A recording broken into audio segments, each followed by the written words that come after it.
Bonjour, comment vous allez, Marie-Quetta? Moi, je vais bien. J'ai passé une agréable journée. Donc, aujourd'hui, je ne sais pas, on va parler d'un sujet qui me tient toujours à cœur, hein, toujours au niveau de l'entrepreneuriat. J'étais en train de faire une étude au niveau des jeunes pour leur demander, par exemple, pourquoi ils n'ouvrent pas d'entreprise, pourquoi ils ne créent pas de nouveaux concepts.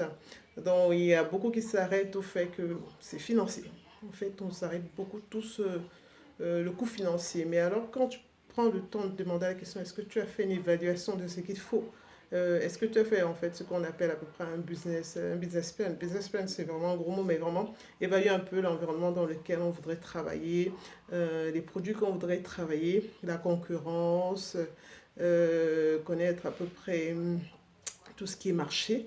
Ils te disent non, que bon, si on n'a pas de financier, pourquoi on devrait faire cela? Mais je me suis posé la question, est-ce que le financier est vraiment la priorité par rapport au projet? Parce que je pense que quand on a un projet intéressant, on peut le mettre sur la table, on peut chercher à se faire des actionnaires. Et souvent, le premier actionnaire, souvent, ce sont les parents ou un oncle éloigné ou même des amis parce qu'ils voient que l'idée elle est bien dessinée derrière et donc on est capable ensemble d'évoluer à cela.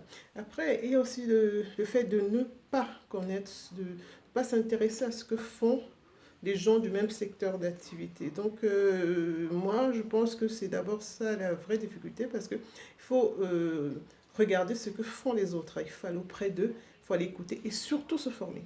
Est-ce que vous êtes capable, vous, de vous, pas forcément vous rabaisser, de commencer sur des bases pratiques où on devrait apprendre à connaître ce qu'on va faire. Ce que nous voulons faire, c'est un pouvoir faire, mais il y a un savoir-faire derrière. Donc, il faut voir ce que l'autre fait et comment on peut faire mieux. Et nous, en Afrique, ici, on a beaucoup d'artisans, on a beaucoup de commerçants, on a beaucoup de gens qui font des choses. Certains n'ont pas forcément eu l'éducation que vous avez eu ou la formation que vous avez eue. Je pense que la formation qu'on a et l'éducation qu'on a en plus, ça permet de mieux développer le concept en fait, ou bien de mieux le cadrer. D'accord? Par exemple, quelqu'un qui vend des crêpes ou qui vend du soya, il n'a pas de nom, il n'a pas d'image, il n'a pas de traite, il n'a pas de numéro, et il n'a pas des prix stables, les prix sont faits au hasard, il n'a pas des heures où il y a des meilleurs prix, où il y a des promos. Donc, pourquoi pas améliorer cela au niveau de la visibilité et travailler et faire de ça quelque chose de meilleur. Et pourquoi pas avoir deux, trois endroits où on vend du soya, par exemple. Donc, moi, je pense qu'on n'a pas beaucoup d'esprit de curiosité. On n'a pas, on ne prend, et on ne prend pas beaucoup de risques. Donc, je pense qu'il faudrait, comme je le dis toujours, industrialiser les choses. On voit grand, penser grand. Donc, essayer de comprendre pourquoi les autres font comme ça, pourquoi ils arrivent à faire cela et moi, je ne peux pas. Et surtout, on a un problème de s'auto-connaître, en fait. Je ne sais pas comment on sort ce nom. Il faut prendre le temps de savoir qui tu es, d'où tu viens, qu'est-ce que tu peux faire et qu'est-ce que tu deviendras, par exemple, quand tu auras 50 ans. Parce que c'est très important. On ne reste pas jeune à vie. On grandit, un moment on vieillit, un moment on meurt même. Mais bon, je ne le souhaite pas. Donc il faudrait qu'ensemble, on y pense.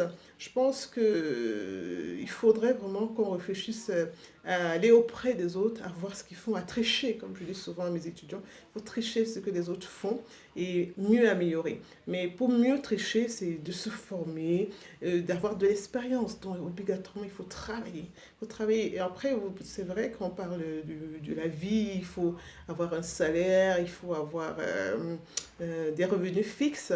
Certes, moi, je pense que vous pouvez travailler quelque part, vous avez des objectifs, vous avez des ambitions. Et maintenant, le soir, pourquoi pas travailler? D'ailleurs, on en parlera la prochaine fois du travail du soir, ce travail intérimaire que j'essaie de mettre partout pour que vous puissiez comprendre. Parce que il faudrait qu'on travaille. Et on se donne un objectif qu'on travaille. On ne travaille pas pour travailler. D'accord? On ne travaille pas pour faire plaisir à quelqu'un. Certes, on travaille pour nourrir sa famille, mais entre-temps, il faut jongler.